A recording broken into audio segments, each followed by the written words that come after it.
लौटा दो ये एक एल्बम का आइडिया जो है लियाकत साहब लेकर आए। लियाकत जाफरी जी हमारे हिंदुस्तान के बड़े जाने माने उर्दू अदब के इस पोइट हैं, और हिंदुस्तान ही नहीं हिंदुस्तान से बाहर भी इनका काफ़ी नाम है, मेरे बहुत अजीज़ दोस्त हैं। तो जब मुझे ये पता चला पिछले दिनों की एहसान का सिलेक्शन इंडियन आइडल में हुआ है, तो वो अपने आप में एक बड़ी ही खुशी की बात थी, क्योंकि एहसान कश्मीर के उसी इलाके से बिलोंग करते हैं जहाँ से मैं हूँ, पुंछ। और पुंछ हिंदुस्तान के बिल्कुल आखिरी कोने पर है, पाकिस्तान के बॉर्डर पर है, और आधा पुंछ बल्कि पाकिस्तान में है और आधा इधर है हमारे तरफ है। तो मुझे बड़ी खुशी हुई कि उन पहाड़ों से निकल कर ये एहसान आज यहाँ पर पहुँचा है। तो उसके साथ साथ ही मुझे ये खबर मिली लियाकत साहब से कि एक एल्बम किया जा रहा है जिसमें कश्मीर के आम लोगों की आवाज़ है, कश्मीर के आम लोगों की अपील है अमन के लिए। इतने साल से जो हालात कश्मीर पे चल रहे हैं उससे कोई भी नावाकिफ़ नहीं है, और उन किस तरह से आम लोग सफ़र कर रहे हैं वहाँ पर, किस तरह से आम लोगों को किस हालात से गुज़रना पड़ा है, ये शायद हिंदुस्तान के दूसरे किसी कोने में रहकर इमेजिन करना भी मुश्किल है मेरे हिसाब से। क्योंकि मैं पिछले 10-12 साल से मुंबई में रहता हूँ, पर मैं कश्मीर से लगातार जुड़ा रहता हूँ और मेरा बचपन वहाँ पर गुजरा है। तो हम लोग समझ सकते हैं कि किस तरह से एक आम आदमी की ज़िंदगी कितनी दुश्वार है वहाँ पर। तो वही है, हम इसमें कोई पॉलिटिकल बात नहीं कर रहे हैं, हम इसमें कोई किसी की साइड नहीं ले रहे हैं। एक आम आदमी की आवाज़ है जो लियाकत साहब ने बड़ी खूबसूरती से लिखा है कि मुझे मेरा कश्मीर लौटा दो। तो ये लौटा दो, मुझे लगता है कि इन्होंने किसी से मांगा नहीं है कि भाई आपके पास कश्मीर है तो दे दो, उस जन्नत को वापस मांगने की कोशिश की है कि वो जन्नत हमें लौटा दो जो शायद 89 से पहले थी, जहाँ पर दुनिया भर से टूरिस्ट आया करते थे और जहाँ पर जो है महफ़िलें और मेले हुआ करते थे, और आज वहाँ पर मातम है। तो बस उनका कहना था, तो मैं भी इस प्रोजेक्ट में जुड़ गया और अभी हम इसका एक बड़ा खूबसूरत वीडियो भी शूट करने वाले हैं। आज आम जनता कैसे समझेगी कि इस बात को कि मुझे मेरा कश्मीर लौटा दो जी, ये सुनते ही खबर नहीं लगे किसे कह रहा है, पाकिस्तानी कह रहा है, इंडियन कह रहा है। हाँ नहीं, अच्छा है ये जब तक ना समझें, जब तक आप वीडियो देख लें इसका और इस गाने को पूरी तरह सुन लें, और जब आप देखेंगे और सुनेंगे तो ये एक ह्यूमन सॉन्ग है, एक ह्यूमन आवाज़ है, इंसानियत की आवाज़ है, और उससे कोई भी कनेक्ट करेगा। ये किसी एक ख़ास धर्म मज़हब के लिए नहीं है, किसी एक ख़ास मुल्क के लिए नहीं है। ये जिस तरह से आज दुनिया में कहीं पर भी आप पूरी दुनिया देखिए, इस वक्त बारूद के ढेर पर बैठी हुई है दुनिया के जगह जगह पर, कहीं ब्लास्ट हो रहे हैं, कहीं लोग मर रहे हैं, कहीं पॉलिटिकल उठा पटक हो रही है। तो ये जो चीज़ें हो रही हैं जहाँ पर भी मरता आम इंसान है ना। और जब तक प्रॉब्लम क्या है हमारे कंट्री के अंदर कि हमारा जो यूथ है वो अवेयर तो सब चीज़ों से है। हम फेसबुक पे जब स्क्रॉल करते हैं तो हमें पता होता है कि अरे हाँ ठीक है, लीबिया में ये हो गया, सीरिया में ये हो गया, यहाँ अटैक हो गया, कश्मीर में इतने मर गए, 80 लड़के मर गए, 100 लड़के मर गए। फिर हम आगे बढ़ जाते हैं और एंटरटेनमेंट की खबरें देखते हैं, दूसरी चीज़ें देखते हैं। बट जब तक हमारे साथ खुद नहीं घटता है तब तक हम उस चीज़ से कभी जुड़ते नहीं हैं। ये बड़ी दुखद बात है। हालात तो पहले भी रहे हैं, पार्टीशन के वक्त भी बहुत कत्लेआम हुआ था, लेकिन कहीं ना कहीं वो लिटरेचर में कई चीज़ों में आ गया और वो ज़िंदा रह गई, वो चीज़ें, वो यादें, कि वो इस तरह की खौफनाक चीज़ें फिर ना हो। आज भी वो सब चीज़ें होती हैं, पर आज मुझे लगता है कि थोड़ा सा लोगों को और जागरूक होने की और जुड़ने की ज़रूरत है। और मैं तो कहता हूँ कि जो वायलेंस है इसका ख़ात्मा होना चाहिए और सब लोगों को मिल के इसके लिए एक साथ लड़ना चाहिए। ये वायलेंस जो है वो किसी एक शख्स के, किसी एक रिलीजन के या किसी एक मुल्क के साथ जुड़ा हुआ नहीं है।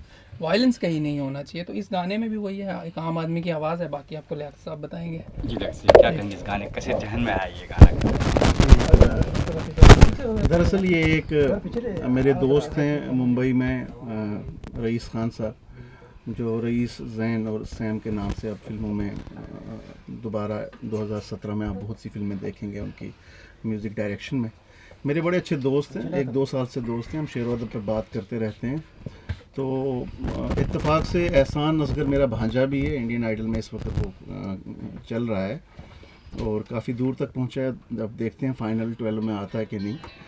तो एक नीयत ये थी कि कश्मीर से एक लड़का गया है, वो कश्मीर की बात करे, वो इतने बड़े स्टेज पे हिंदुस्तान में, पूरी दुनिया में देखा जा रहा है। इंडियन आइडल एक बहुत बड़ा प्लेटफॉर्म है उसके लिए, और उसने अपने तमाम इंटरव्यूज़ में ये बात कही है कि मैं कश्मीर के नौजवानों की आवाज़ हूँ।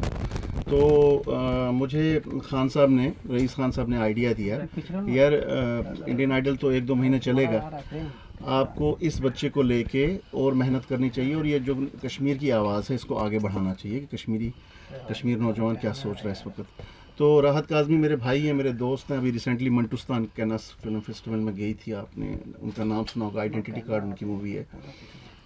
उनके साथ मैंने आइडिया शेयर किया। मैंने कहा हमारे इलाके के हैं, कश्मीरी हैं, तो वो बेहतर इस फील्ड को डायरेक्ट कर सकते हैं।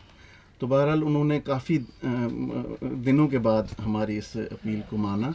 तो एक नज़्म लिखी गई, वो जन्नत की जागीर लौटा दो, मुझे मेरा कश्मीर लौटा दो। इसमें 3-4 अंतरे हैं, जिसमें एहसान को तो हमने प्रमोट करना ही था, लेकिन एहसान किन के थ्रू प्रमोट किया जाए। तो हमने इंडस्ट्री के बहुत ही नामवर 3 लोग, 4 सिंगर पकड़े, जिसमें दिव्या कुमार आपके सामने हैं। क्या करेंगे? हवन करेंगे, हवन करेंगे, हवन करेंगे, हवन करेंगे। दिव्या जी यहाँ पे। सौरभ, एक लड़का मुखर्जी, अभी ट्यूबलाइट में उसके कुछ गाने आप सुनेंगे। आशीष कौर है हमारी, अभी जज्बा में उसने गाने गाए। और एक आध कोई और सिंगर है, शाहिद मालिया, शाहिद मालिया जी, वो तो खैर बहुत बड़ा नाम है। तो इन सभी को क्लब करके खान साहब ने और इन सभी लोग ने, राहत भाई ने एक कंसेप्ट डेवलप किया कि हम इसको एक कोरस बनाए और एक एंथम की तरह। अब कश्मीर लौटा दो, जैसे कि राहत काज़मी साहब ने भी कहा कि लौटाना किस से लौटाना, इंडिया से वापस मांग रहे हैं हम, पाकिस्तान से वापस मांग रहे हैं। ये बिल्कुल ऐसे ही है जैसे घर में कभी हम दोस्त यार अहबाब बैठे रहते हैं तो हम कहते हैं यार मुझे चैन चाहिए, यार किससे चाहिए, सुकून चाहिए मुझको, तो थोड़ा सिगरेट लगा लिया ये वो। तो ये चाहना, लौटाना, ये जस्ट अपने साथ ही बातचीत है, अपने दिल के साथ ही बातचीत है कि मुझे वो कश्मीर चाहिए जो 89 से पहले था, खिलखिला रहा था, मेन स्ट्रीम में था, लोग पढ़ने लिखने बाहर जा रहे थे। इंडस्ट्री में आपके फ़िल्म के कितने लोग, और पूरी फिल्म इंडस्ट्री कश्मीर आती थी, अचानक ये सब कुछ बंद हो गया। और ये एक उम्मीद है, उम्मीद का वीडियो है, पीस का वीडियो है, लव का वीडियो है, मोहब्बत का वीडियो है। इसके आखिर पे हमने ये बात कही है कि अमन, चैन, सुकून वो नवाज़ शरीफ दे या मोदी जी दें, जिसके पास भी है वो लौटा दे, क्योंकि दोनों उस जगह के लिए मसला बने हुए हैं, परेशानी बने हुए हैं। इनकी अपनी ईगोज़ टकरा रही हैं। When two elephant quarrels it is grass, वो वाली कैफियत है। कश्मीरी क्या चाहता है ये तो आज मुद्दा ही नहीं है। दोनों ये लोग क्या चाहते हैं और किस तरह हिंदुस्तान और पाकिस्तान इस एक खित्ते को लेके अपने अना की जंग लेके आगे चल रहे हैं। मैं कश्मीर से हूँ। मैं बताऊँ, जब नरेंद्र मोदी आए यहाँ पे प्राइम मिनिस्टर ऑफ इंडिया, इतनी उम्मीद जगी लोगों में कि ये वो आदमी है जो एक डिसीजन कर सकता है, ये वो आदमी है जो ओटा बॉक्स चीज़ें करता है। नोटबंदी देख लीजिए, ये जब करने पे आता है तो वो एक उम्मीद जो जगी है कि भाई आप बैठिए, टेबल पे आइए, बात कीजिए, जो भी करना है इन लोगों को जीने दीजिए। बस यही एक हुक है, यही एक ट्राई है। और इस पूरे गाने में राहत साहब ने जो वीडियो इंशाल्लाह फिल्माने का प्लान बनाया है, उसमें हमने सिर्फ ये बात कहनी है कि एड्रेस कीजिए इशू, इस मुद्दे का। इंडिया, पाकिस्तान, आज़ादी, जो भी आपके जहन में, भाई दे दो और जान छोड़ो हमारी। ये एक पूरी नीयत है और ये पूरा फील हमारे सभी सिंगर्स ने इसमें डाला है। इसमें जो संगीत है वो बहुत बड़ा एक रोल अदा कर रहा है। खान साहब ने बहुत सोलफुल और बहुत दर्द से भरी हुई धुन बनाई है। और एहसान तो खैर इंडियन आइडल ये एक बहाना बन गया, वरना हम ये बात करना ही चाहते थे। हमारे, अगर आप राहत काज़मी की फ़िल्में देखें, लगातार पिछले काफ़ी दिनों से, आइडेंटिटी कार्ड उसकी मूवी आई, मंटूस्तान अभी रिसेंटली बहुत बड़ी मूवी थी, बॉर्डर इशू के ऊपर थी, और अब उनकी साइड ए साइड बी एक बड़ी मूवी आ रही है। तो सब में कश्मीर इशू है, कश्मीर कोर इशू है, कश्मीर के बारे में हम बात करने की कोशिश कर रहे हैं, क्योंकि फ़िल्म एक बहुत बड़ा मीडियम है बात करने का, संगीत बहुत बड़ा मीडियम है। तो इस नीयत से ये एक गाना तैयार हुआ है और हमारी उम्मीद है लोग पसंद करेंगे और तेज़ी के साथ इसको शोहरत मिलेगी, इज़्ज़त मिलेगी। और हमें शोहरत से क्या लेना देना, अगर ये सुन लेंगे, बड़ी बड़ी फोर्सेस यहाँ बैठी हुई हैं, अगर एक मरतबा भी गुनगुनाते हुए हमारे इतने बेहतरीन सिंगर हैं हिंदुस्तान के, अगर इनको एक दफ़ा सुन लेंगे तो हमारी बात वहाँ तक पहुँचेगी। बाकी हम कोई एक्टिविस्ट नहीं है, इसमें कोई हिंदुस्तान, पाकिस्तान, इंडियन आर्मी और हिजबुल मुजाहिदीन और मिलिटेंट कुछ नहीं है। ये सिर्फ एक इंसान है जो बहुत तंग आया, वो बहुत दुखी है, वो अपने लिए सुकून की तलाश में है और वो कह रहा है कि मुझे मेरा कश्मीर लौटा। गाना वो बेहद अच्छा है और मेरी खुशकिस्मती है कि दिव्या सर के साथ मैं इस सॉन्ग में डुएट कर रहा हूँ। ये मेरे लिए अब तक की सबसे बड़ी अचीवमेंट है, लाइफ की सबसे बड़ी अचीवमेंट। जी, मैं दिव्या सर के सॉन्ग सुन के गुनगुनाता था, लेकिन मेरे को ये ख्वाब लिया था मैंने कि मैं तो सोच रहा था सर को कभी देख भी पाऊँ, ये बड़ी बात है, लेकिन मैं सर के साथ खड़ा हूँ, इससे बड़ी बात से मेरे लिए कोई। क्या टिप्स मिली आपको? जी सर, टिप्स हम लोग बस बार इनको मिला हूँ और मैं ज़रूर, अब पता चला कि इंडियन आइडल में है तो मैं ज़रूर देखूँगा भी। And I wish all the best. ये प्रोजेक्ट को मैं बहुत बहुत बधाई देना चाहूँगा कि मेरे लिए गाना गाना एक नॉर्मल दूसरे कोई गाने के लिए था, लेकिन मुझे अब आके यहाँ पे पता चला है कि ये बहुत इम्पोर्टेंट सॉन्ग है, बहुत सारे लोग इससे जुड़े हुए हैं और आई एम ग्लैड कि मैं इस गाने का पार्ट हूँ और बहुत ही प्यारा सा गाना बनाया है रईस सर ने। और मैं बस शुक्रिया अदा करना चाहता हूँ कि मुझे आप लोगों ने इस गाने का पार्ट बनाया and I wish you all the best. और शायद मेरा कश्मीर जाने का सपना पूरा हो जाए इस गाने के। मुझे मेरा कश्मीर लौटा दो। मुझे मेरा कश्मीर नहीं, जब भी आपके सामने जब भी नाम आता है कश्मीर का, जब भी आप देखते हुए सुनते होंगे, तब आपके जहन में पहला क्या आता है? शाहरुख खान। बस वही है, कश्मीर को हमने वही ब्यूटीफुल तरीके से देखा है। मैं अभी तक वहाँ गया नहीं हूँ, मैंने बस सुना है कि बहुत ही खूबसूरत देश है और मतलब बहुत ही खूबसूरत जगह है और बहुत ही खूबसूरत लोग हैं वहाँ के। मेरे कुछ दोस्त वहाँ से अब बॉम्बे आए हैं और यहाँ पे अपनी अपनी फील्ड में स्ट्रगल कर रहे हैं और मैंने देखा कि कितनी वार्मथ उनके अंदर है। मेरे वो फ्रेंड की मॉम डैड वो सब कश्मीर से आए थे कुछ दिन पहले और हमारे लिए वहाँ से खाना बना के लेके आए थे। तो मैं ये बस इतना होमली फील कराया उन्होंने और मैं यही सोच रहा था कि यार बस एक दोस्त के परिवार से मैं अभी मिला हूँ और वो इतने प्यारे हैं और इतने केयरिंग हैं, तो मतलब आगे बाकी अगर कश्मीर जाएंगे तो कितनी अच्छी मेहमान नवाजी होगी।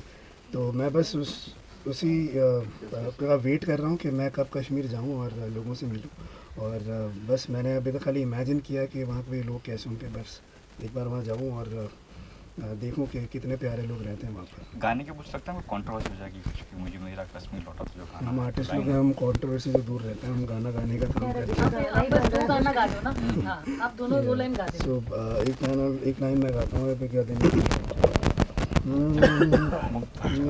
क्या था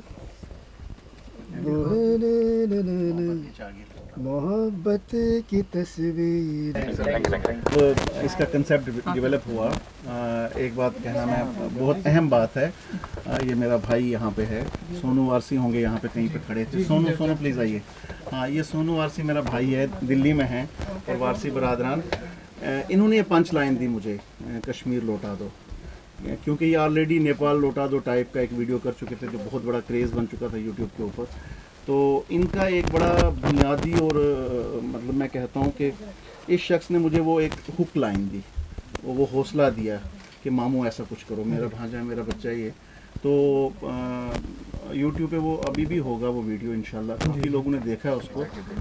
मुझे मेरा नेपाल लौटा तो जब ज़लज़ला आया था तो बिल्कुल वही फील वही थाट, लेकिन वहाँ पे एक बहुत बड़ा हादसा हो गया था जिसमें काफ़ी लोगों की जान चली गई थी।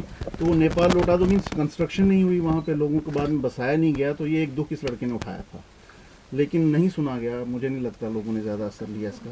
तो दोबारा ये इसी प्रोजेक्ट के साथ जुड़ा है और अपनी आवाज़ लोगों तक पहुँचाने के लिए, क्योंकि नीयत है लड़के की कि कहीं तक ये बातें पहुँचें, इस बात को दूर तक पहुँचाया जा सके। तो सोनू वारसी भी हमारे इस प्रोजेक्ट का एक बहुत ही बुनियादी हिस्सा है और हम उम्मीद करते हैं कि जब ये गीत बाहर आए तो ये क्रेज़ बने कोलावेरिटी की तरह, गंगन स्टाइल की तरह, और आप इसको प्रमोट करिए। ये पीस, मोहब्बत और लव का एक मैसेज है फ्रॉम कश्मीर।